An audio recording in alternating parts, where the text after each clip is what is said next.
150-year-old Jack Daniel's big brand taps futuristic technology while staying true to the brand. A discussion on Amazon's strategy and where CPG fits in all of that. The true value and methods of influence and influencers, where they fit. In the Milena case study, which was terrific. In the DTC path to purchase discussion. Now we're going to move to the afternoon program with a kickoff keynote from Hershey. Hershey's taken a page out of the DTC's book and unlocked the sweet spot, found when media, technology, business, and consumer all merge together to drive successful outcomes. Here to tell us about that is Ashley Carlisle from the Hershey Company, where she chairs audience, strategy, and activation.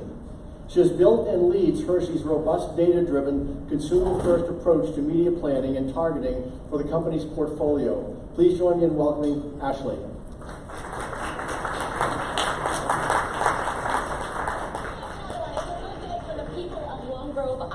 Because 93-year-old Bob Williams has been handing out extra large size Hershey's bar for nearly 2 decades just to make people smile.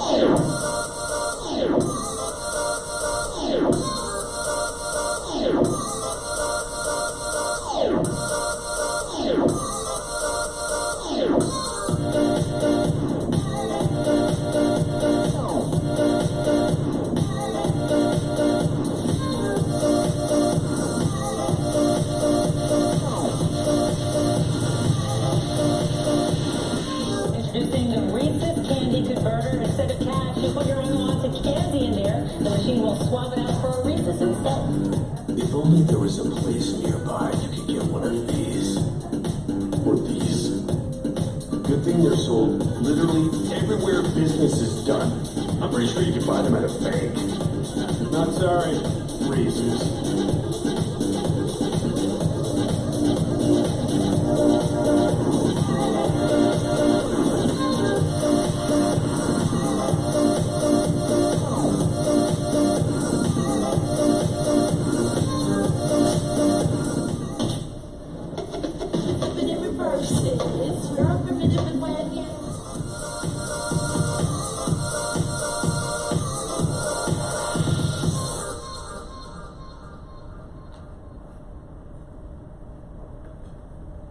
Good afternoon.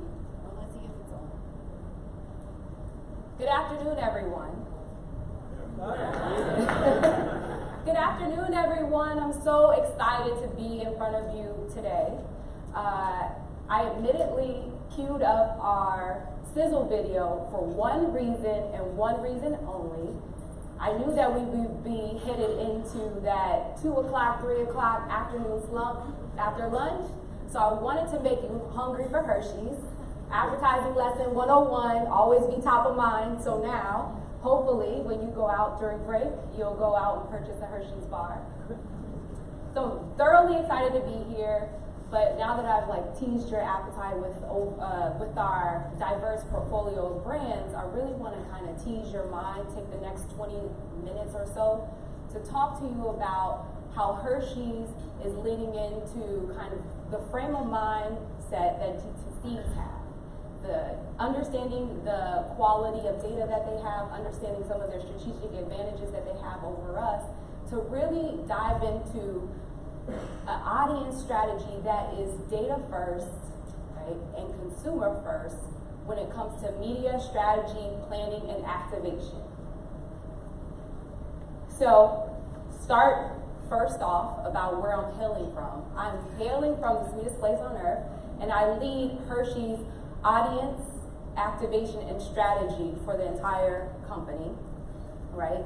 And we are the sweetest place on earth because this is the original factory. This year we're celebrating 125 years of being a candy company.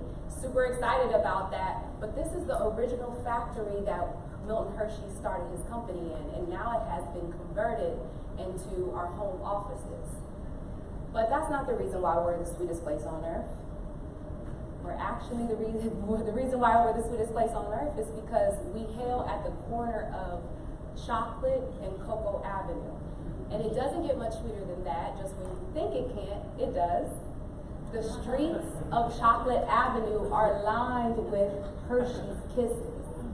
And I was talking to Jeff in the back. He said he's from Harrisburg, and he said one of the things that we can't bring to show you is like the smell. The factory, the Reese's factory, is located on Chocolate Avenue. So not only are we located on the corner of Chocolate and Cocoa Avenue, there's a smell. And then probably one of the best kept secret for everyone in this room and to all of our consumers is that Milton Hershey was a serial entrepreneur, serial innovator. So innovation is really inherently baked into our DNA. But one best kept fact is that back in the 1900s, Milton Hershey started a school for kids pre-K through the ages to the ages of 18, right, for orphans, and that school still exists today, where it's home of over 2,000 students, where we 100% fund their social and educational opportunities. So that's big. And you might ask why or how we can do that. Has anyone ever purchased a Hershey bar in here? Chances are you probably devour it in the car before you're able to flip it over and look at the wrapping. But on the back of the wrapping, you'll find our motto. And it's the motto that every single employee of the Hershey Company lives by. And that is, in every single thing we do, we make sure we do it for the kids in the school, at the Milton Hershey School. So you can feel a little bit better about consuming your chocolate products when you purchase something within our portfolio. All right, sweetest place on earth. Pop quiz. Make sure you guys are awake. You just had lunch. Can anyone tell me what that number represents? Anyone want to take a guess? Number of SKUs. Number of SKUs. Employees. Employees. Close. That number is 14,257 Hershey population. That number is the number of people that makes up the Hershey population. It sounds like someone got it right back there. So I say all that to say this, that while I'm hailing from a small town, we are mighty. And the reason why we are mighty is because we make a product, candy gum and mint, that has the potential to go into 98% of homes in the United States. 98%, almost the entire amount of homes that exist in the United States. That is 1% higher than the household penetration of toilet paper. Let that sink in, people. 1% higher. More people are willing to buy a Hershey's candy bar than they're willing to buy toilet paper. We have about 100 people in this room. Look to your left, look to your right. Somebody in here, one or two people in here, decided to buy a Hershey candy bar instead of toilet paper. Some people might call it gross. I like to call it loyalty. But anywho, that translates into 123 million households. Potential of 250 million individuals in the United States. Translates into billions of basket data. I'm going somewhere with this. Yes, billions of basket level transaction data for us to analyze on all of our consumers. So while we don't own every single piece of data, we have a lot of data at our fingertips to analyze. And sometimes I can feel a little bit like I'm Neo in the Matrix as I'm looking at rows and rows of data. And so yes, I like to think of myself as Neo, the Neo of the Hershey Company, analyzing tons and tons of data. And so I'm going to take us on a journey to talking about how we invoke this mindset of thinking like a DTC and acting like a CPG, because there are advantages on both sides of the spectrum.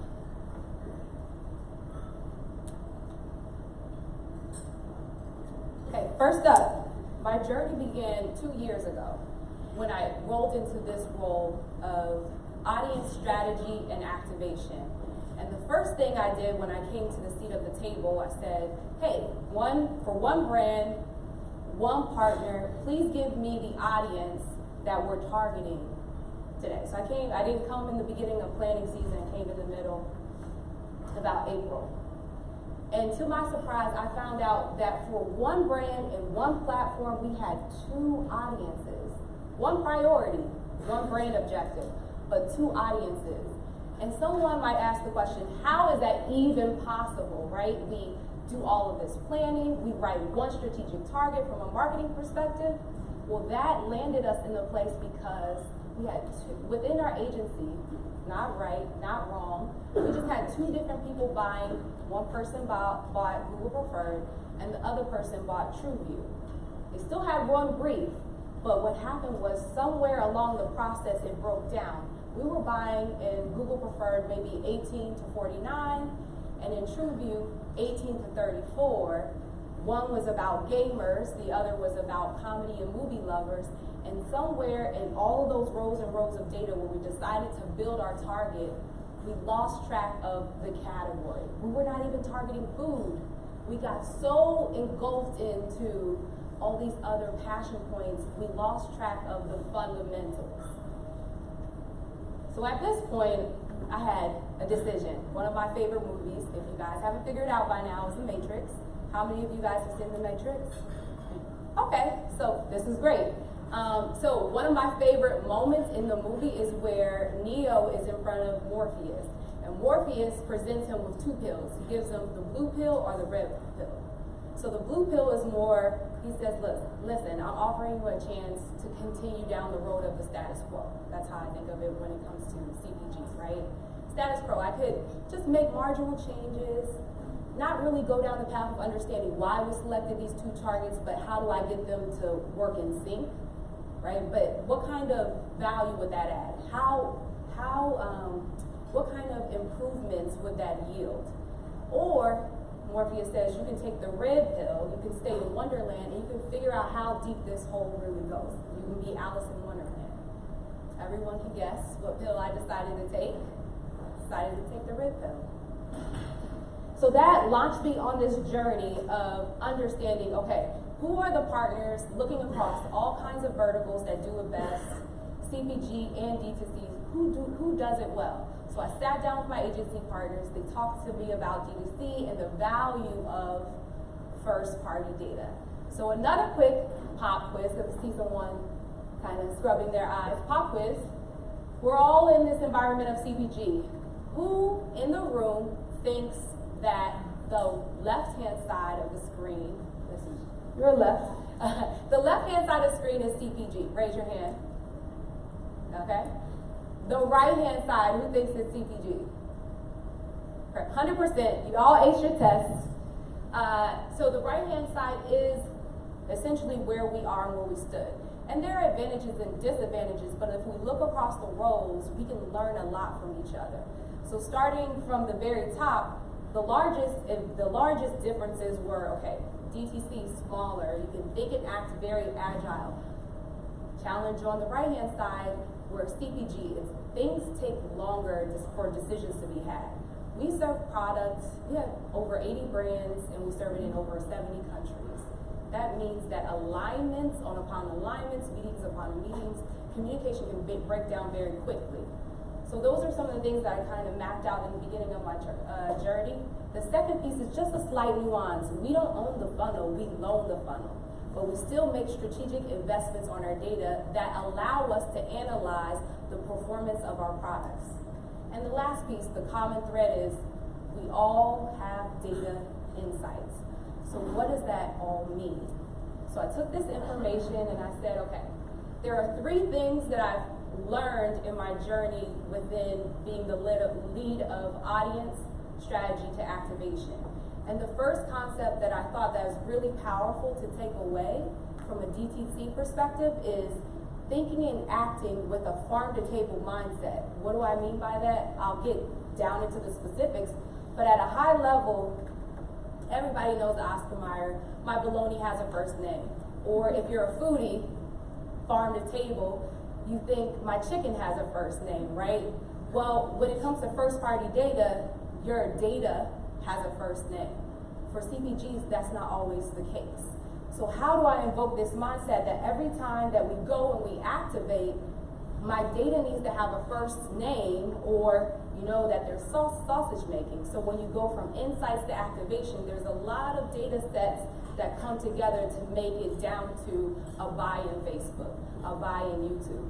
So let me talk to you about what that farm to table mindset should look like if you are a CPG in the room. Following me? Okay. So where to start? So remember I talked to you about NEO, and there were a ton of questions I could have asked. And I did ask those hard-hitting questions. And it all starts in the beginning. And that is, the beginning is with our planning process. And I'm oversimplifying this, but, you know, key things that we can all agree upon as CPGs that are a common thread within our planning process. And number one is, everything begins and ends with a brief.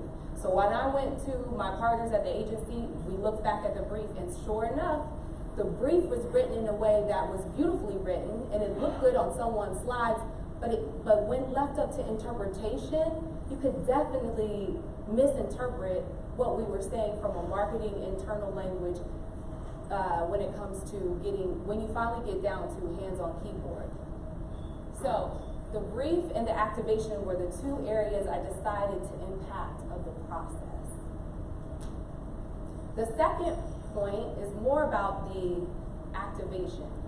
So 125-year company, the first question when it comes down to activation that I get from marketers, it's not about who is my audience, but it's about how big is my audience. Now, I understand that size does matter, but in this case, it really should be about, do we have the right audience? And what are the quality signals and triggers that we're using to decide who, when, and where we should be targeting? So those were the key pain points that I think a lot of us kind of wrestle with, especially if you own a piece of the media buying, planning, strategy process. So what happened? We had to blow the entire process up.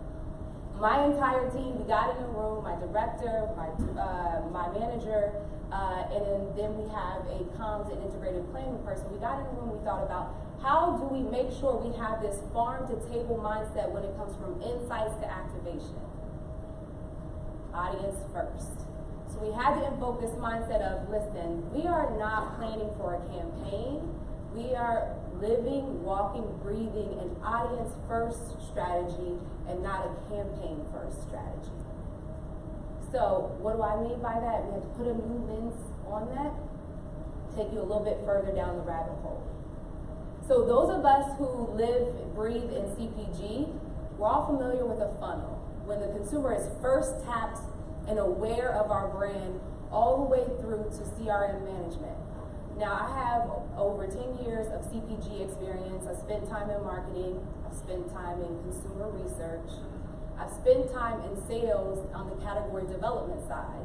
And so each of these moments of truth, so you have the 0 moment of truth, all the way to the 3rd moment of truth, are areas where our organization has aligned to say, hey, we've got to win and thoroughly understand our consumer at this touch point. And so what does that mean? We functionally aligned ourselves in silos. Translate or said another way, that is your category development team, that's your supply chain team, that's your transportation team, right? That's your sales and shopper team. They're all functional experts, and they all leverage data points to improve the marketing and selling of your product. But if you've lived in a career in one strategic focus, right? You've become a sales ambassador, you become a media expert, you don't really have visibility to the full line of the funnel. Early on in my career, I decided I wanted to become a person who curates their career around data and around the consumer. So I've had the opportunity to work across these silos. And what I discovered when I landed this opportunity 2 years ago is that no matter where you are, all roads lead to the consumer. So it's never a question of, do I need more data? It's more about, do I have awareness and do I need better data? And how accurate is my data? So you think about all these functional areas that exist within your organization, they all tell a different story of the consumer. They're all about the consumer, but it's just a different chapter. And so while we like to think that this is a beautiful picture of who our consumer is with all of these different touch points, the truth of the matter is our consumer began to look like this when it comes to the application of media, right? It looks a little Frankenstein-y because I'm pulling in data that comes from Walmart. I'm pulling in data that might come from CVS, data that comes from consumer research, and they were all done at different points in time. But the nuance and really the devil is in the details is understanding the application of the data and how it fits in the funnel, right? So I'm taking you somewhere, and this is where we landed. Now pause right here because this is the new journey of our planning process.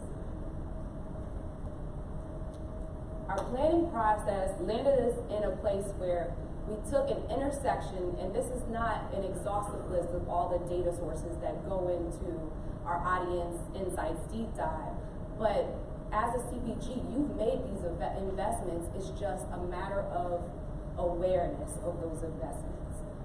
So I'm pulling together all of these data points in the upfront process before we even begin to write the brief, and I'm sitting down with my marketers to explain, hey, here is what we know about the consumers, and then as opposed to thinking about a no dose, always goes, always on hustler, which looks beautiful, and that's very pithy, and it's very easy to interpret it in Hershey language. It's not necessarily translatable at 11:50 p.m. at night when you have a campaign that goes live the next day and you have someone who's hands on keyboard desperately trying to understand how do I interpret that two-liner from a brief into a YouTube, a Facebook, a Snapchat. So this brings me to point number 2. This was my learning, okay, farm-to-table mindset. How do I get a farm-to-table mindset? I've got to change the process. The second thing is really where we got momentum with this idea, and it's about the sweet spot unlock. What do I mean when I say find the sweet spot unlock? So when I'm talking about the sweet spot unlock, am I talking about like your golf swing when you perfectly hit the ball to your club? No. Not necessarily the beautiful magic that happens when you have chocolate on chocolate on chocolate. That's good and that's sweet, but that's not what I'm talking about. What I'm really alluding to, and honestly, this wouldn't be a presentation without a Venn diagram. What I'm really alluding to is when you pull these 3 elements together to, 1, identify a business need and unlock the solution to that business need. So here's one example of how that came together. So every year, those of us who buy candy, you understand how extremely important the seasons are to our business. And I used to work on the Walgreens sales team for Hershey's. And we have inventory that sits in the back door of Walmart's and the back door of CVS, and there's a short period of time to get consumers to go out and buy their candy. And top of mind is super, super critically important to us, right? And we invest a ton in linear TV, but there's also portions that we're investing in, say, be it a Facebook or addressable media, where we can take to strategically align to the technology that we have and target at the zip code level if we understand how sales are progressing. So I think it was Jesse that said this. He talked about how you can pixel kind of the purchasing, right? So that the feedback gets to the ad server. We don't have the advantages of pixeling the purchasing, right? Because we don't own the funnel. But what we do know, we have very smart people in Bentonville, we have very smart people in Hershey, Pennsylvania, who are analyzing our sell-through, meaning are we moving the product out of the back room? So essentially what I have done and what I am doing every season is working to close the loop of all these funnels that we are loaning and all these silos that exist within our organization because of my prior experience across different functions in our organizations. So I'm collecting information from our brick and mortar stores, and then working with our internal analytics team and connecting that information. It's a manual process, but in our purview, there's automation. But connecting that information of, hey, zip code 17111 is down. We need to target them in addressable media, leveraging the tech that the trade desk has to push people to go and purchase. And what that resulted in was, it looked something like this. We have, hey, trick-or-treaters are coming, don't forget. So we increased our impressions to areas where we knew were down in sell-through. So that's how we found our sweet spot online. So our last point is more about singing from the same song sheet. So I feel like DTCs are smaller, so they have the advantages of being agile. The thing that I spoke to earlier is that we have over 70 brands, and there's one of me. How do I get everyone aligned and moving forward? Because we're operating in a realm where we have a mindset of 98% category penetration, so we need to target everyone with a pulse, everyone with a mouth. And here are the three things that kind of really took this to the next level. I'm really going to hit on the last one. But of course, we had to upskill our marketers and our team because the media landscape is constantly changing. So we invested in external resources such as Circus Street, right? So that everyone had to be refreshed on media fundamentals. The second piece is our media team meets monthly on the performance of the executions and inventory that we have. We meet with our marketers and we connect our media metrics to business outcomes and business metrics. So we're measuring household penetration, we're measuring sales, and we're discussing the performance and making changes to our media. And the last piece is building a new framework. So an example of this, we call it the master media audience. We'll take a brand, we'll understand all of the questions on the left-hand side, and all of those questions get kind of categorized into these three main buckets, right, within a brief. And instead of classifying our consumers, we still have this. It's important to understand your design target. A no-dose go, always on the go mother. It's more about what are those media signals? What do we know about their media behaviors? Are we using purchase-based targeting? Are we using adjacent category targeting, et cetera, to build out kind of what we believe are master media. So no more are we looking at a PowerPoint or a Word document. Now the brief lives in Excel with all the data and inputs. And the last piece I'll leave you with, it has really fundamentally changed our business and made it very efficient to go to market across a highly proliferated data environment. So no matter what the brand is, they all get the same song sheet. No matter the partner, you all get the same song sheet. So while those triggers might be different based on the quality of data that exists across each and every platform that is out there in the ecosystem, we all know what our North Star is based on that Excel sheet. And so I'll leave you with this. These are the 4 principles. If you're a CPG, always look internally first. Like, take the optimistic road and know that, hey, there are some things that you can embrace in your purview to always look internally and know that you've made strategic investments. The second is operate with one social truth. No matter however you find that, make sure that all your stakeholders knows what that is and what that looks like. And the last 2, balance of granularity and scale. I gave you the example of sell-through. And then 4th is evangelize and synchronize. Make sure you're all singing from the same song sheet. Thank you so much for your time.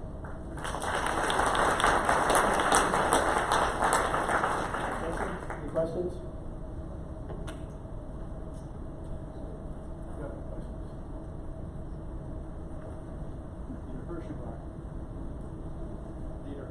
They need a Hershey bar. Hi, Corey Buller from Harlem Media. My favorite Hershey's candy is Kit Kat. Okay. So how do you go about testing new media? So you had a lot of, I won't call it legacy media, but traditional digital channels up there. How do you go about testing? I saw maybe what I think is an OTT icon, or podcasts, or some of these new formats. Right. I think we're first and foremost, we're trying to course correct what works for us already, because we're finding those the subtle nuances in our targets that we need to make sure we're all seeing from the same song sheet. And then we've come up with this mindset of, well, we're also partnering with external data partners, the ODCs, the NCSs of the world, but where we can, we're building our own data lake, and we're trying to figure it out for ourselves and try to get an early read and align kind of those traditional like conversion metrics with like the time that we launched and turned on a product. So there's no silver bullet. We're pushing on all fronts.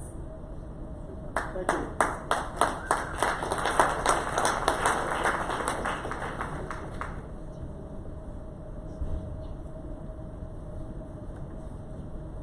Ashley will be around if you want to grab her for a question. We're trying to keep on schedule here.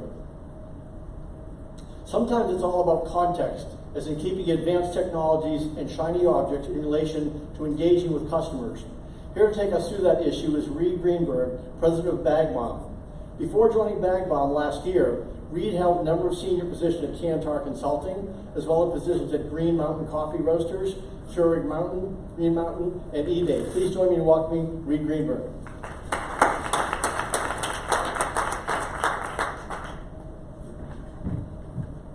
Thanks, Chuck. My favorite candy is Reese's Peanut Butter Cups. My kids know that every Halloween because I steal them. All right. So, everybody, have you all heard of Bagmom? Probably not, but you probably have seen it. It's this little green tin, 8 ounce and 4 ounce, and I'll talk about that in a minute. So, as Chuck was saying, before Bagmom, I spent a couple years at Kantar Consulting, advising some of the biggest CPG companies in the world on their digital strategies. So, if I have any bad habits, I apologize. I tried to leave before I developed too many of those.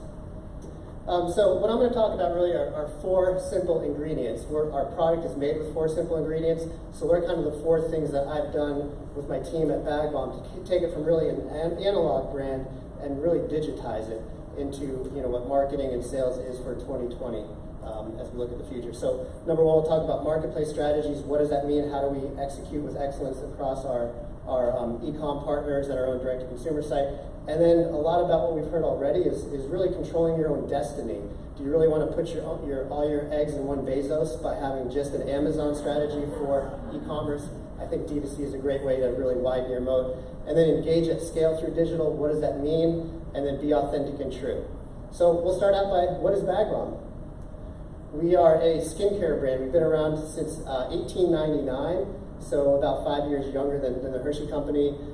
We've been to the North Pole. We were at 9/11 helping with dogs and some of the service members with dry cracked skin, dry paws, and we have a new CBD line. We have a soap line, and this is really our Instagram feed that you can see with some of the great consumers that we work with. It's a really fun brand. And so this is one of the ads that we've done recently, which really brought the brand from a kind of a I used to call it from a 45-year-old to dead demographic, and really brought it in front of consumers who are a lot younger. Oh.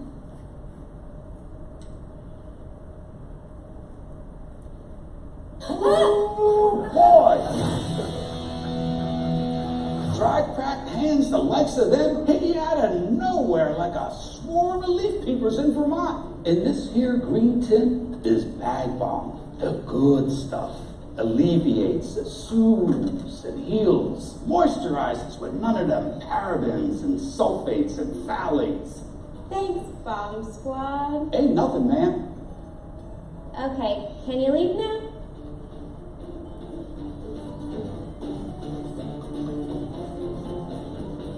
No sulfates! So a lot of fun. I brought my 9-year-old daughter down to VaynerMedia. We filmed that.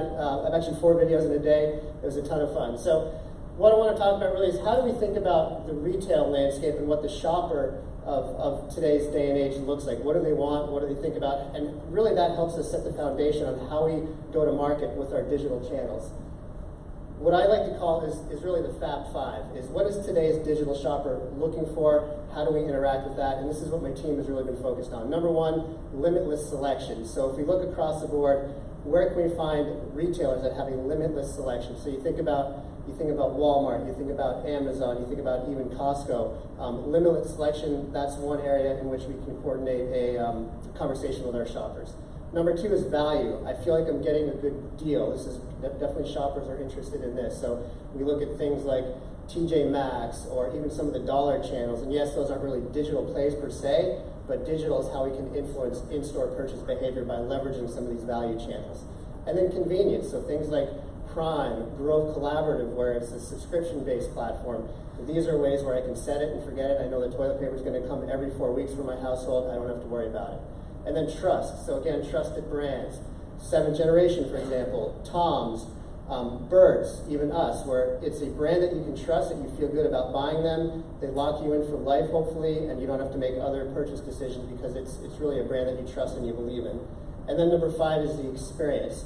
There's nothing worse than going to a site or a mobile app where it blows up on your face and you really don't have a good experience. So think about Everlane. It's a really fun site to shop and to explore anthropology. There's always this, this notion of finding more and digging deeper. So this is what we kind of think about as we interact with our shoppers.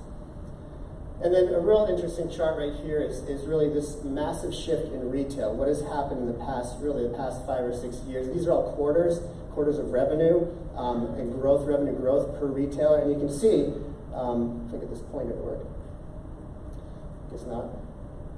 You can see the big standouts right here, Costco and even TJ Maxx, Dollar Store, where they've had TJ Maxx in particular and Costco have had almost 7 quarters of 7 to 8% growth quarter over quarter. So if I think about the landscape, here's what I want to focus on.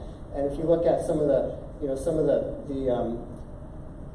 main department store brands and values, that's really, they're sort of losing faith with the shopper, and they're really not focusing on the Fab 5 of retail, what I just talked about a second ago. So these are all things that help my team understand where we're headed.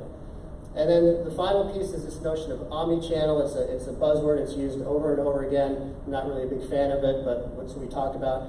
And I think Greg Menard from Home Depot, again, another retailer who's done a fantastic job of really combining and realizing the new front door to my store is now in my front pocket. And that's how I interact with shoppers. And that's really one thing that we're focused on too, is this omni-channel approach. And it's really what I call the force of commerce, where it's really the e-force of commerce that is everywhere. Isn't that terrible? Sorry, late night. So it's this e-force that is everywhere. So wherever that shopper is, I don't want to put them into a channel. I want to make sure that I'm in front of them every step of the way. And then finally, the one last thing that my team thinks about is probably the ugliest slide that I ever present. But this is really what's happening in the retail sector. Is if I look across the bottom here, from 1996 to 2021, consumer electronics are pretty flat for growth. Pet supplies, flat. Therapeutic equipment is flat. Drugs are going up.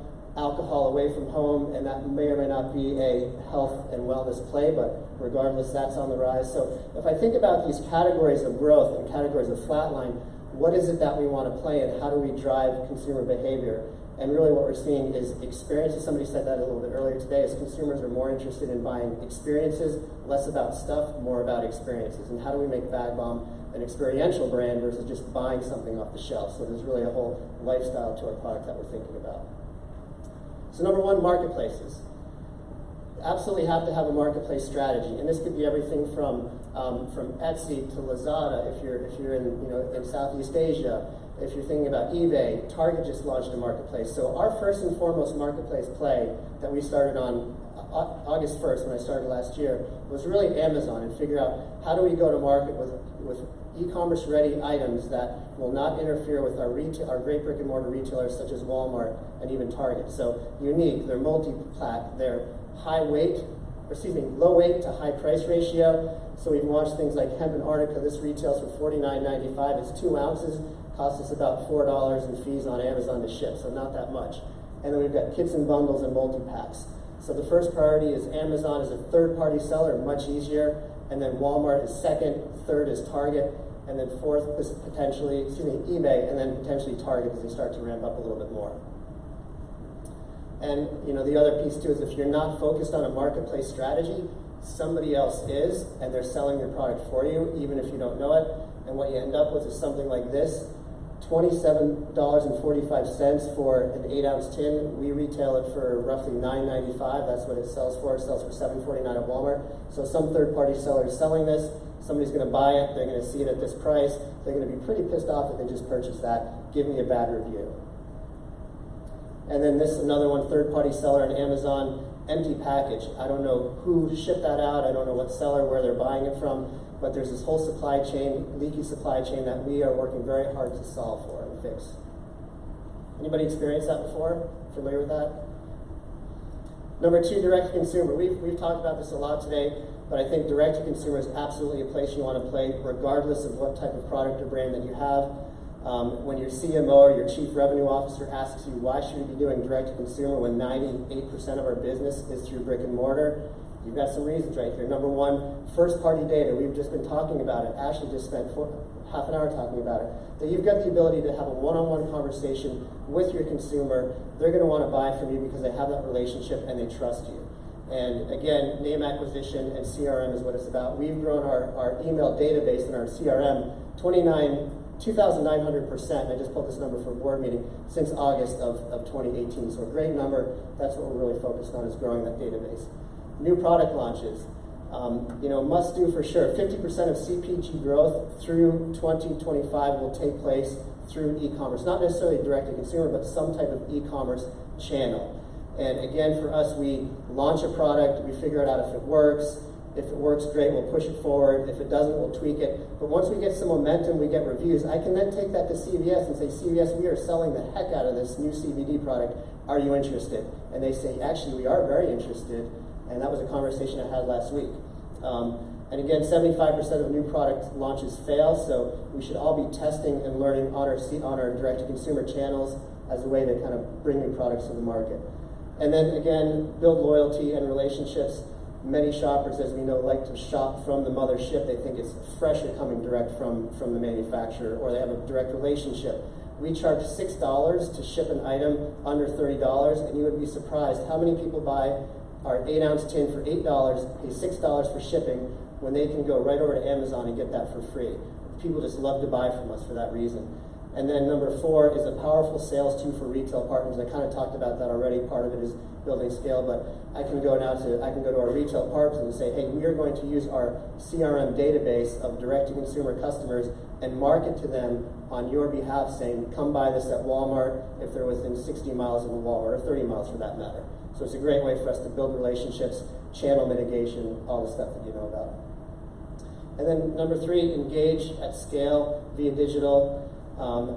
Stuff that should not be unfamiliar to you, but we've taken our brand, again, a 120-year-old startup is the way I look at our company. We haven't really done this before, so we're starting to do this now. Where I used to talk about interconnected commerce and making sure that you have like virtual reality packaging on your products and thin film packaging, I kind of threw that out the window and said, let's go back to basics and let's figure out what type of ads work. Let's make sure that we have clear calls to action on them. Buy now, get a coupon. And here's some examples from L'Oreal, get a coupon. If your agency starts talking to you about hover over rates or sponge cells or intent to purchase based on the time that their mouse is over the ad unit, fire them and pick up a new agency. And I came from WPP, so I can say that.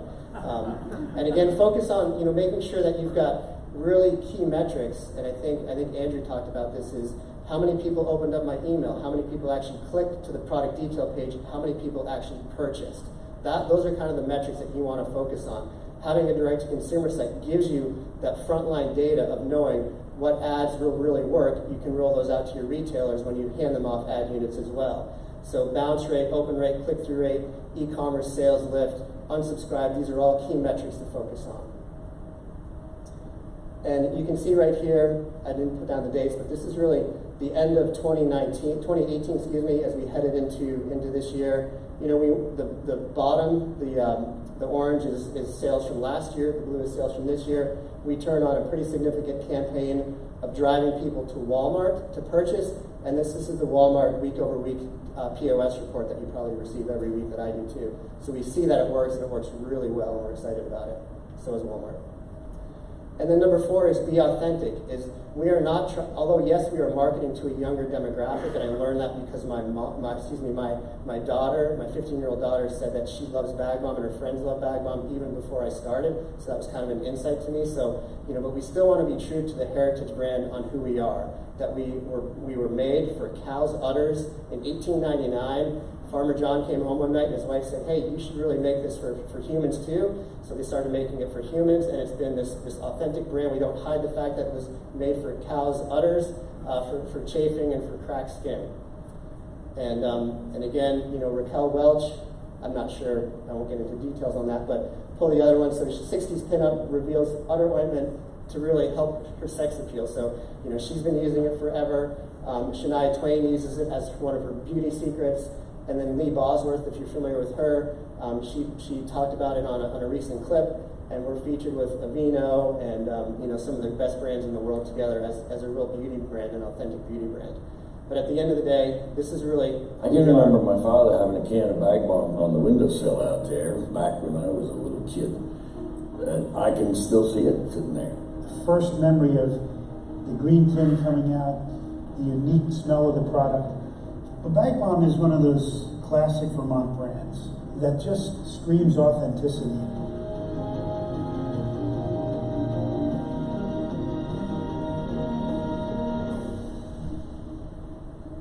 So we stay true, that's our North Star. I think I had 15 minutes, I'm probably up, so thank you.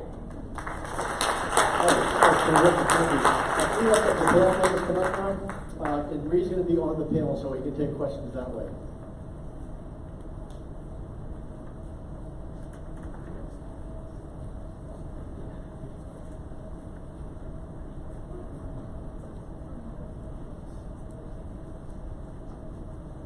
The next panel is about when AI meets your toothbrush, not literally. Basically how brands are leveraging digital channels and higher tech both to drive innovation and drive consumer interest. AI and smart home-driven products, mass customization, connected goods have all grabbed headlines. Here to lead us through this discussion is Vito Ellison, Jellyfish, Head of Media Strategy at the company. Please join me in welcoming Vito and his panel. Thank you so much. I appreciate everyone coming to listen to the panel today, taking time away from your 2:30 status calls, about the call that's supposed to happen right after that. We do appreciate your time being here. So with me, you just saw Reed speaking about Bag Bomb. I'm going to talk a little more to him. We also have Chris Pine, an agency veteran who's started his own shop, Junction 37, a couple of years ago, so he'll also be joining us to talk about this topic. And Chad Vavra, who's the Managing Director of Innovation Services at Isobar. So give these guys a warm welcome, please. So the title of the panel, When AI Meets Your Toothbrush, Innovation or Glitter. So we know digital has really impacted the marketplace, especially for CPGs, in a ton of ways. And we're going to really talk about it from every angle, from the marketing aspect of it, from the product aspect of it, etc. So let's jump right in. I want to start with Chad, actually. I really want to talk to you about how has digital really changed consumers' expectations around CPG brands? Yeah, so I think Reed nailed it on the head that the consumers are looking for experiences. I think that has been clear for a period of time. And so I do think that having that, having your homepage and not relying on all of the third parties is something that people really, when they're doing the research and they're trying to learn about different things, they really do rely on that. The other thing I think is the authenticity aspect of it. I'm seeing, and so being the innovation services guy, like what does that really mean? I talk a lot about tomorrow. I don't really talk a lot about today with my clients. And I can't tell you, like right now, one of the most popular conversations I have is about blockchain and about the supply chain and the authenticity and the proof of the supply chain, because people really care about what they're buying. They really want to know like what they're getting is the real deal, and they want to know where it came from and what's in it. And one of the things that I would talk about too is that like I'm seeing this come to play in other ways. So I'm looking at the plastic bag bans that are happening and the drinking straw, like grass movement bans that are happening. And I'm realizing that the world is changing as people are starting to kind of really want to affect the experience and the experience of the product that they're buying. I think if you use the example from Alibaba, their Hema stores, basically every single product that you look at, especially fresh meats, dairy, fish, there's QR codes on there that you will scan, and it'll tell you exactly where that was sourced, that it was caught by Jim the fisherman, the fish's name is Corey, and so I think those are all great examples, as well as customer support too. So we're seeing people obviously coming to us from Twitter, from Facebook, and they want an answer like so fast. So the expectation timeline has decreased dramatically. Why do you think that is? What do you think has really gotten the consumer to this place where they expect more than just the product being on the shelf, more to quality products? Why do you think they're starting to think deeper about the things they're actually buying and using?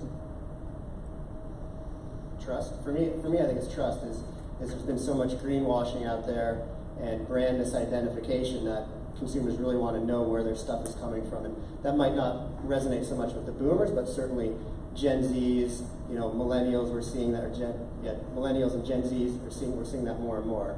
Centennials, excuse me. Makes sense. Makes perfect sense. So I want to bring you back in the conversation really quickly and just talk about the way you're communicating with the consumer, not just the marketing channels, but all the way through the consumer experience journey. Talk to us about how that's changed with the maturity of digital. Yeah, good question. So, I would say we're still in our infancy. We're not even, a digital adolescence. We're more of a digital newborn. But we've been very prescriptive on how we show up on shelf, on how we tell our story across all of our digital platforms.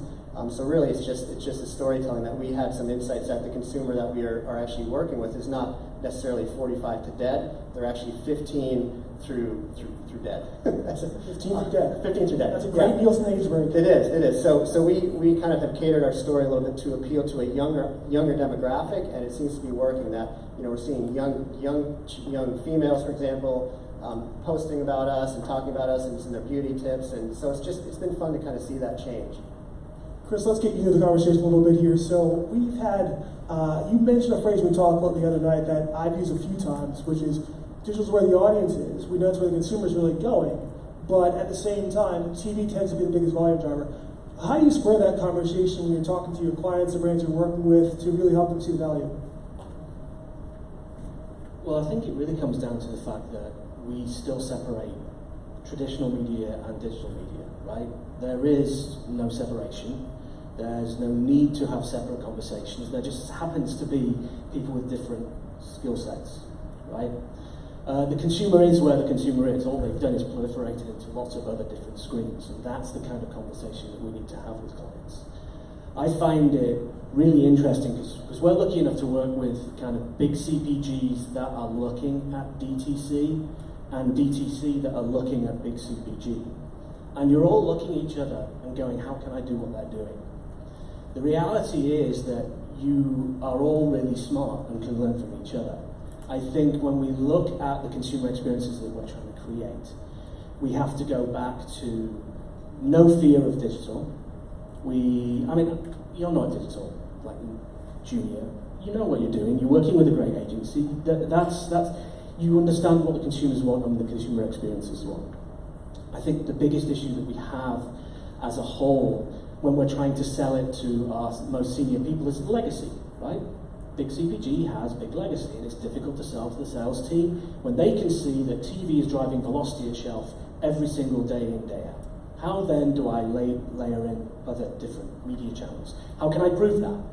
And the reality is you can prove that.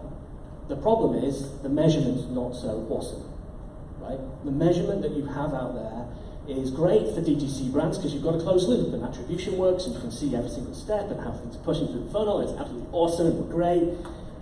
None of us that are selling in traditional retail stores can actually do that, okay? But yet we're making decisions based upon the fact that Gary Vee's out there telling everybody to put all their money into Facebook because it works, right? What I think is that we have to really start thinking about less about the rhetoric that's happening and more about really focusing on getting real results. The newest thing out there is not necessarily the newest thing. It's about being able to measure stuff, even in the old-fashioned ways, even through market mix models, all of those ways, and iterating as fast as you possibly can. So what I'm trying to get to here is that we are getting caught up in a digital conversation. And yes, we know all those things are going on. But spend some time and work with people who understand how all those things work together and focus on results first. And don't get scared by shiny objects that exist out there that you feel as though you have to follow. It sounds like you're advocating, Chris, is really back to basics thinking, right, in terms of marketing. I guess, but most important, it's smart thinking. Focus on results and don't focus on chasing things. Exactly. I mean, you don't have to have and work in every single channel. You don't have to test every single channel. There's so many different things that you can do. Get what's working right. Start to prove to your management that it's driving velocity, it's actually driving real sales, and then layer on new and different things. And it doesn't take years and years to do that. Now, you're going to hear from a colleague of mine from Organic Valley, who we work with next, who's going to take you on a 3-year journey that we've taken, going from zero to somewhere really interesting. It's that, when we say it's back to basics, it's don't ditch everything that's made you really good at what you are, right? Don't chase the digital gold at the end of the rainbow, when some good old-fashioned TV ads can drive a shit ton of volume, right? So, but think about where your consumer is and how you layer on all of those new things together. That's what I'm trying to advocate. Makes perfect sense. So as you think about digital present, marketing, digital future, digital present, and where you are, and you mentioned you had the best line of the day, I think, with this conversation about 45 to dead, right? You know, that's been your tradition. If you think about that audience, you think about ways to bring your brand to the digital present and future. What does that mean for you? And are you really focused there, or are you focused on making sure you're just doing the right marketing for your brands overall? Well, my biggest fear is becoming the Coldwater Creek of skincare brands. I don't know Coldwater Creek, maybe you do. But it's relatively irrelevant brand because their population has aged out.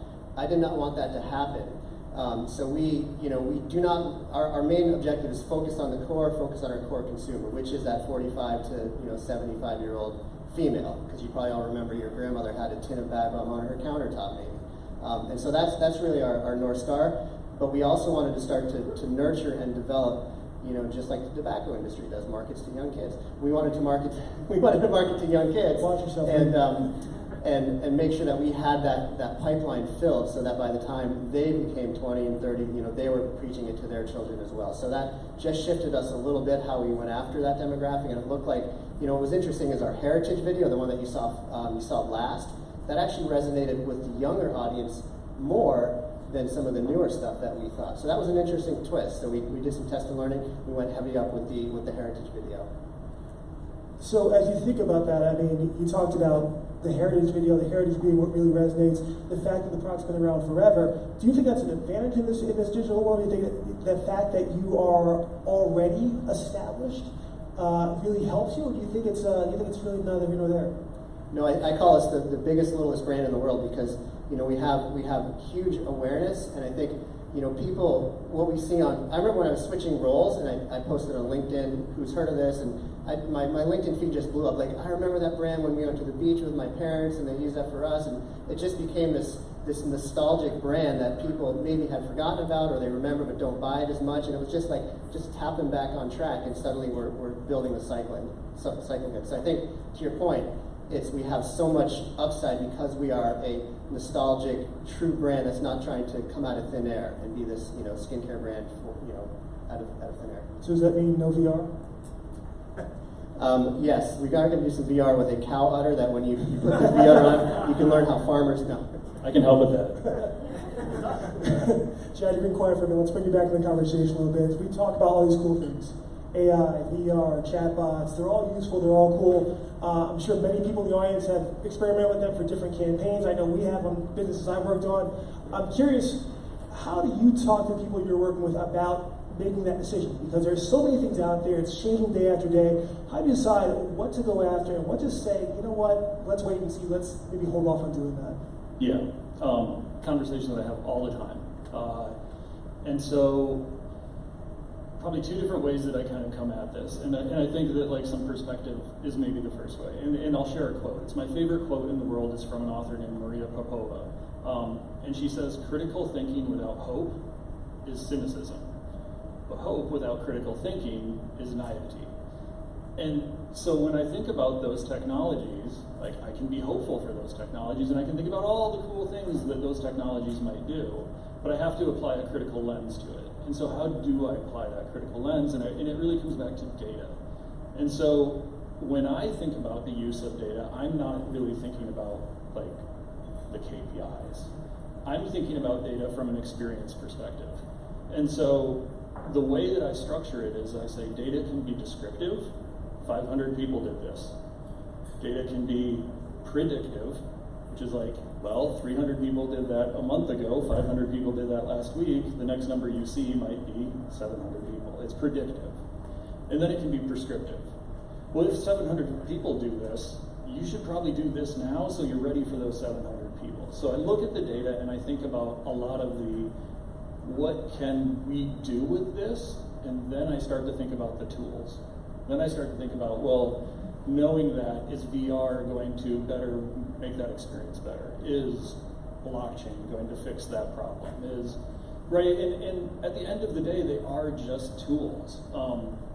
You know, they aren't, like you said, they're not magic bullets. They're not shiny, like, mystical things. You know, I don't know if anyone saw that article maybe 2 weeks ago that was about how people were arguing that AI should have the same rights as your pets. And I was just like, this is the most laughable thing I've ever seen, because AI is just data and algorithms doing something that's a little bit weird, right? But it's not. It's nothing special. It's nothing we haven't done in the past. We're just doing it in a slightly different way. And so I really have to come back to, like we said, the basics of how do you define and how do you understand an experience and what can you do with that experience, and then start thinking about those tools. But surely the need, and I agree, but when we think about the time we're having conversations as a group, right, 90% of those conversations are on things that drive less than 1% of our business. Whereas when we come to it and we're thinking about measuring something new, yes, we need to be out there testing and learning pretty quickly. We need to shift that conversation back to, how is this driving sales? How is this driving velocity? How is this driving everything? Everything else is irrelevant, right? Every single media metric that you've looked at, you know, luckily we don't use hover. I don't even know what that really means, but like ultimately, you know, if it's driving retail, if it's driving sales, then that's great. If it's changing brand health metrics, that's really good too.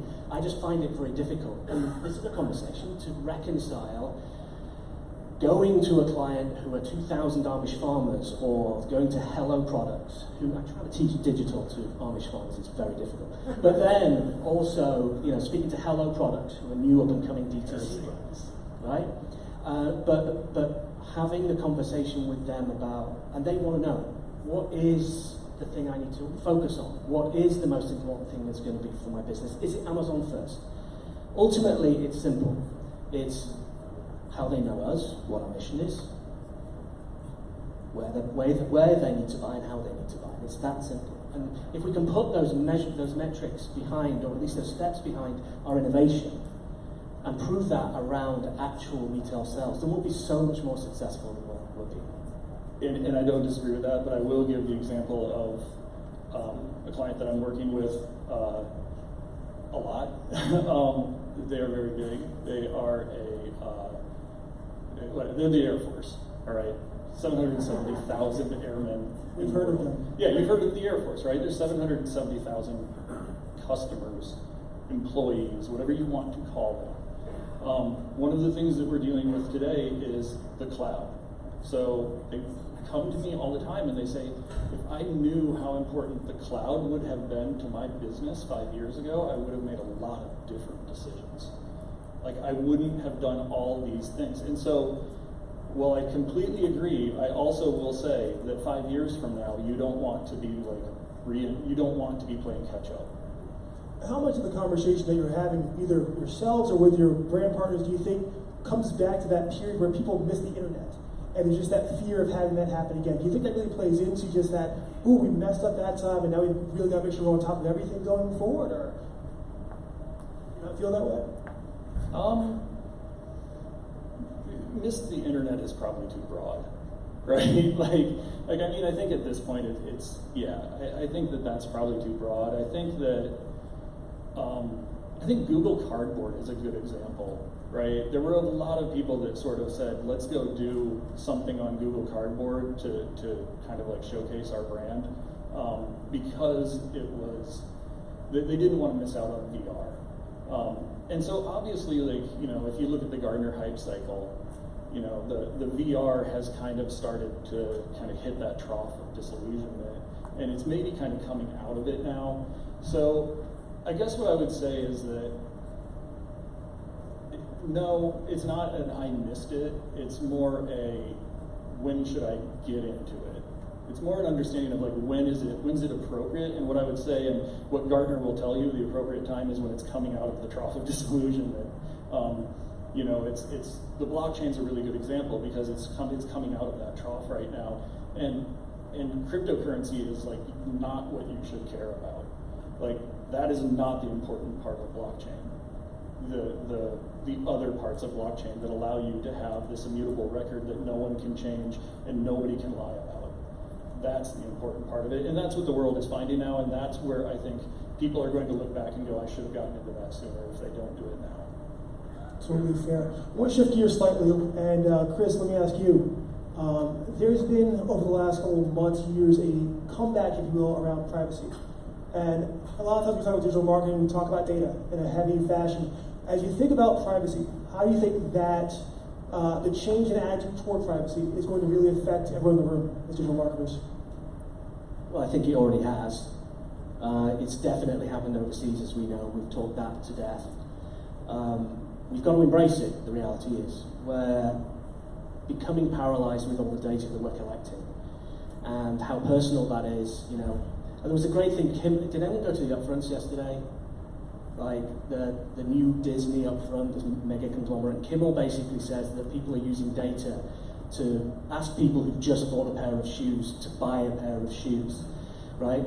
And we're collecting all of this data, whether it's private or not. I think, you know, ultimately it puts the onus on us. I mean, blockchain is going to be great for collecting data and using that in the future. It's going to democratize it. It's going to make it much more safe for consumers. Consumers are looking at opting in, right? If you give them great consumer experiences, which takes us back to the whole idea of if we become less worried about personalized data and much more focused on creating great brand experiences, using deterministic, probabilistic metadata, all of those things that are available, then we'll succeed. So try and embrace it. Don't be scared about it. I found it interesting that San Francisco just outlawed facial recognition technology. You hear that? Yesterday, I think. Crazy. Let me ask you. So there's been a structural shift in sort of the retail space, if you will, with e-com, subscribe and save, rise of the private label going back, you know, position zero in e-commerce. As you think about what happened with Kraft Heinz and that massive breakdown, do you feel like all these things are a harbinger of, you know, difficulty for some of these massive brands that we've all grown up with, or do you look at it differently? So yes, I feel that it's dangerous waters a bit. I mean, what happened with Kraft Heinz and 3G was, number one, zero-based budgeting. Let's cut everything out. Number two is let's not spend anything on marketing, so we're going to fire a bunch of marketers, not market. Number three is we're going to not even market to our consumers with the historic brands that really are bread and butter. Oscar Mayer, I mean, these were the brands that really brought them to where they are, and suddenly they're losing vast market share. And I think the fourth piece behind that too is consumer demand has changed. So that's why you see General Mills buying Annie's to appeal to the millennial mom, the green leaning mom. You see, you know, even Hershey's buying Skinny Pop to go after a different audience segmentation. So I think they lost sight of that. So I think in order for incumbent brands to stay relevant, they have really bought their way to these young upstart brands. So, and if you think about growth across CPG across the world for really the past 5 years, it's been anywhere from 2% to 3%, back down to 2%. Meanwhile, these younger upstart brands are growing at 60, 30, 50% year over year. So that's where they're getting their growth from. So, Chad, let me ask you, do you feel like it's all about the features, what's different about a product coming in the marketplace, or what else is really driving the conversation as you see it right now? Is ethics a part of what makes consumer buy? Is the supply chain part of what makes consumer buy? What is it really now? Yeah, at the CPG level, I don't think it's features. I really don't. I think ethics are going to play, like I said earlier, I think ethics are going to play a much stronger role in a lot of the conversations and a lot of the drivers, especially when I think about the moments in a experience, the moments in a human journey when you can change a person's mind. And obviously those are things like getting married, having kids, et cetera, and so forth, right? So if you can really like attach to those moments in an ethical way, I think that's going to be a big part of where we go. I know we talked about, and this isn't necessarily CPG, right? But we talked a little bit about Apple's AirPods. You know, who has AirPods? Who loves their AirPods? Okay, sorry. AirPods are one of the worst things that has ever been released to the world. And here's why. They are a sealed piece of plastic that has a lithium-ion battery in it that can never be thrown away, that can never be recycled. They're $159. They're a luxury product for a luxury person. And after 18 months, the battery is predicted to only last 40 minutes. The only ethical thing you can do with that product is put it in your drawer and forget about it. If you put it in a crusher, the battery will blow up and hurt somebody. If a person tries to recycle it, the battery will blow up and hurt somebody. If it ends up in a landfill, it will be there for 15,000 years. That is going to come back to haunt Apple. I think Apple's packaging and the paper they use will probably come back to haunt them first. But I think, yes, ethics are going to be a big, big part of that. So no one's going to the Apple store after this because it's basically right across the street. Anyway. By the way, I have a pair of mine. So that's where you draw. Don't throw them away. Huh? Do not throw them away. You're going to draw an 18. All right, so let me ask you, Chris. There's been a ton of cross-pollination between CPGs, DTC brands. You know, really, it seems like both spaces are trying to come into each other's worlds. And I really want to ask you, like, what do you think each side can really learn from each other? Listen, DTC people are awesome, right? And it's really easy to look at them because we generally look at them as smaller companies, right? And it's so easy with smaller companies because they have no middle management, and yada, yada, yada. They've just discovered a way in which they can make information and decisions work really, really, really fast. You can do that. There are companies out there that allow that to happen. And a lot of that is looking internally at the skill set, right? That's really important to learn from DTCs, because they're just smart people who generally learn everything in the whole scheme because they haven't had to rely on silos in other areas, right? They can learn a lot from the more traditional in terms of the fact that, you know, we work with a couple of DTC brands. One of them is Sir Kensington's, which is was DTC, but now it's sold. It was bought by Unilever, and now it's distributed in thousands and thousands of stores. Second is Hello Products, which is a toothpaste, which used to be DTC, now is in 40,000 stores. They need to learn from you about how to sell this thing to retailers, about when it comes down to range reviews and it comes down to resets, what they need to do. And they also need to learn from you guys about how traditional media can also drive product, etc.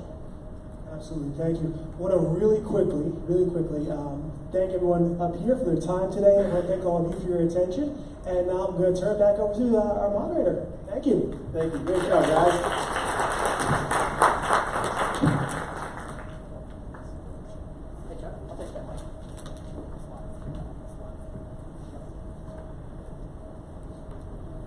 Great stuff.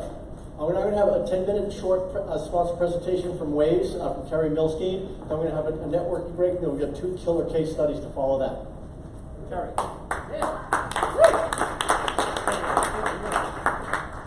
Thank you. Is this working? It's working. I'm keeping my phone here to keep myself on time. Hi, everybody. I'm Carrie Milstein. I'm with Google and Waze. I've been at Google for quite some time. In some of my previous roles, I ran global food and bev for some of our partnerships teams. And now recently, I've been at Waze for about a year, running part of our sales team. So excited to be here with you today and to sponsor your coffee time, your break. So in the next 10 minutes, which is why I have my phone to keep me on time, I'm going to try to just give you a short, condensed overview of Waze, a little bit about who we are, what we do, try to use a little bit of video so I can inspire you guys, and then 1 or 2 case studies, just depending on what we have time for. So go forward. Oh, I need the I clicker. got you. I am the driver. Well, you went down there. That's a good place to be. Go for it. That's a scary step right there. Okay. Excellent. So, for all of you that don't know, Waze is a global navigation app. And in short, from a marketing perspective, if you had to remember one thing about what we do for marketers today, it's to help you reach consumers on the go, while they're in their car, driving near or close to your customer locations. And so that's really us in a nutshell. We are a global, like I said, a global community of drivers in 185 countries, over 110 million drivers ourselves. And these are people who are using Waze every day as utility to drive locally, to go pick up their kids, to commute each and every day, to plan their weekend trip to whether it's the beach or skiing, you name it. And for all those reasons is what makes this statement possible. We have the power to move people to your brand and turn your customer's location into a destination.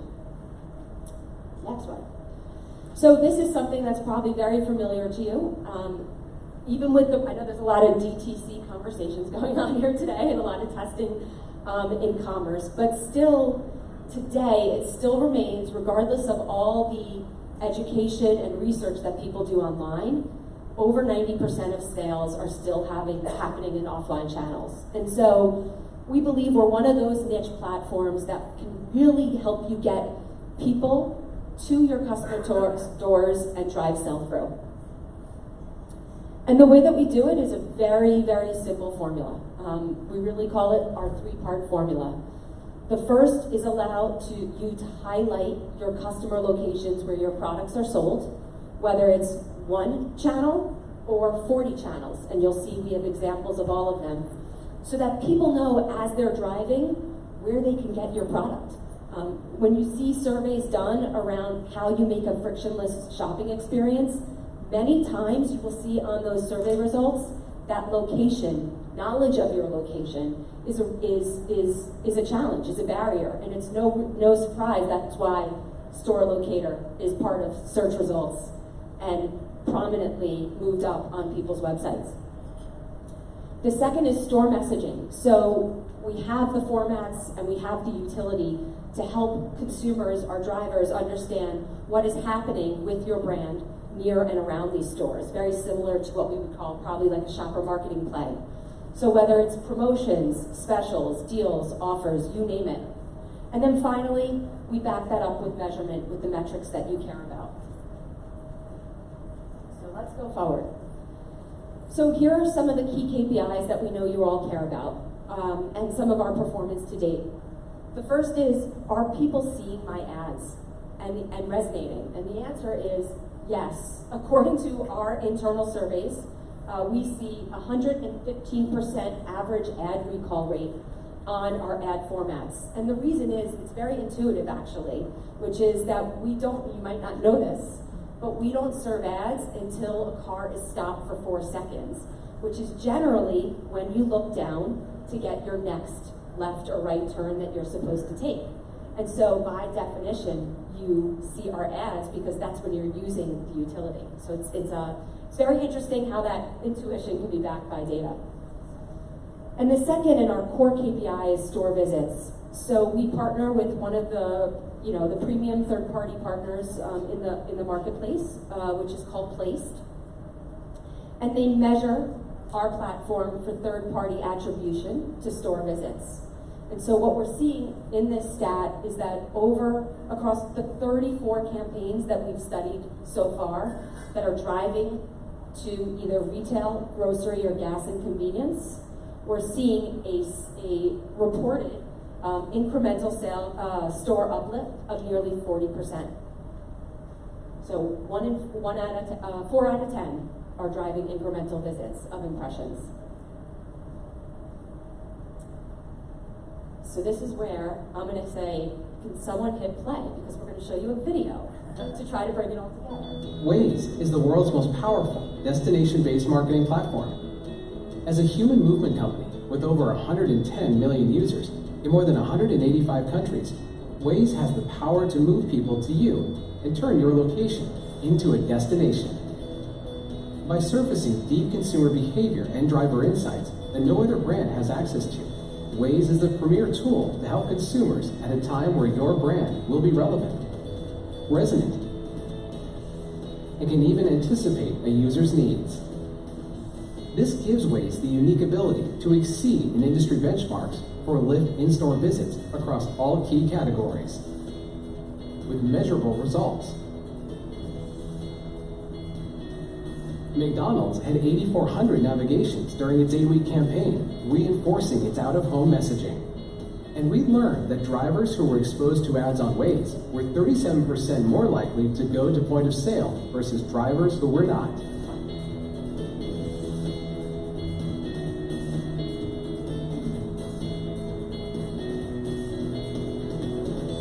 People are on the go now more than ever, making it all the more challenging for brands to reach their customers. However, with Waze, brands can now connect to more people, in more places, and in the moments that matter most.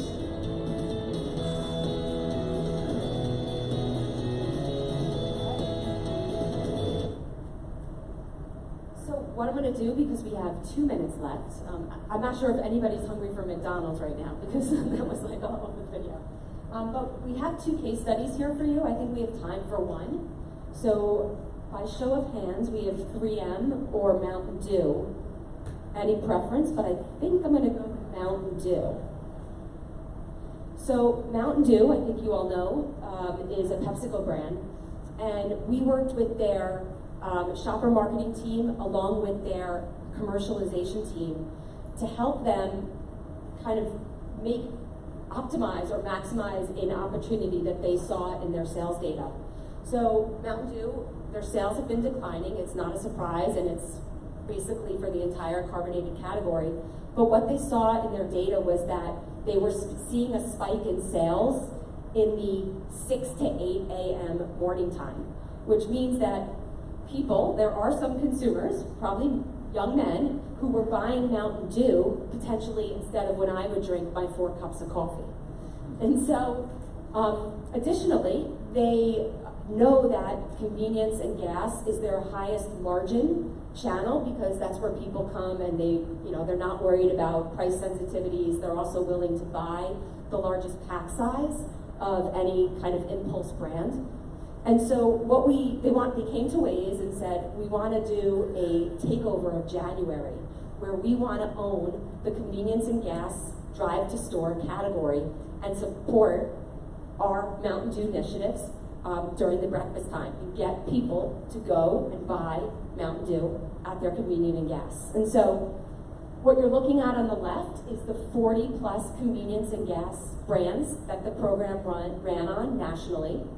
And then all these little green dots are the actual numbers of stores that we drove traffic to in support of their campaign to purchase Mountain Dew.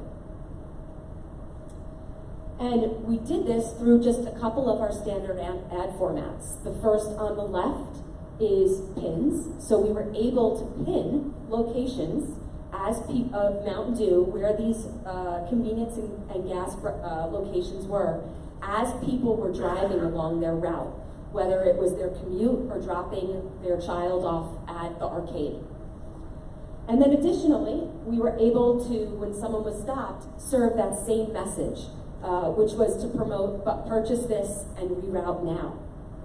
And so what we saw as results, which you'll see some of these stats come to life, is outside of the store visit campaign that I showed you, which is not necessarily public, we also have our own first-party measurement tools.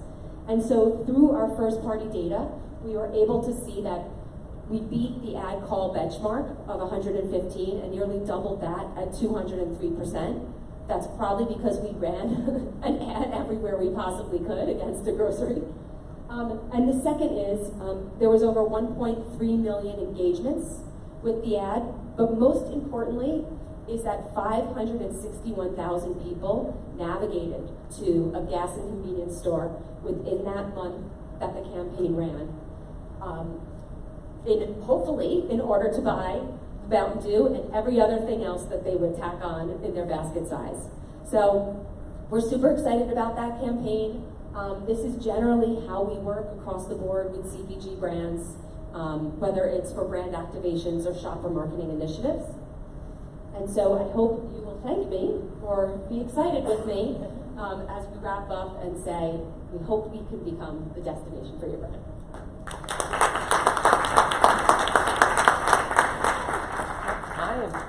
Hey, how we doing? Is this on? Nope. This one's on. Carrie, I'm going to thank you because that was awesome. Thank you very much. And we're going to break in just a second here. Any questions for Carrie while we have her here? I've got one back here. So let's. I'm going to run this to you here. That looks like Alicia from Hershey's. I know you. Oh, yes. I know you. Hey, hi. Quick question. So you talked about that 560K navigations to the location. Do you also provide perspective on the conversion rate at a high level? We do. Sorry. We're microphone challenged here. I'm sorry. That is correct. We do. So for this study, we did run a sales lift with, I think we did it with IRI. Unfortunately, the results are not public, but that's standard. We also do run three things. We use our first-party solution to measure just, how you're benchmarking against everybody else in the platform. We also run store visitation, and then we run sales lift to let you know, exactly what you're answering. Are we getting people to the door, but then are they converting? And we see some really insightful things, like, IRI will tell us, well, you might need to move to the front of the store a larger, more premium product in order to make sure that that's capturing their attention and they're making that purchase. So we definitely have those consultative discussions when you start to marry all that data and you see, the insight. I hope that helps. Anyone else? All right. It's it's a ring around the rosy with the microphone. Sorry about that. Carrie, you have a team here as well, right? Yes, in the corner. Raise your hand if you're with Carrie. All right, Team Waze back here. Thank you so much. Big round of applause for Carrie. Thank you. Very nicely done. We are now going to break for a networking and coffee break, now also sponsored by our friends at Waze. So we're going to take about 15 minutes or so, get some coffee, and I think we have sodas and things over here, and we'll be back for the next piece of content. See you soon.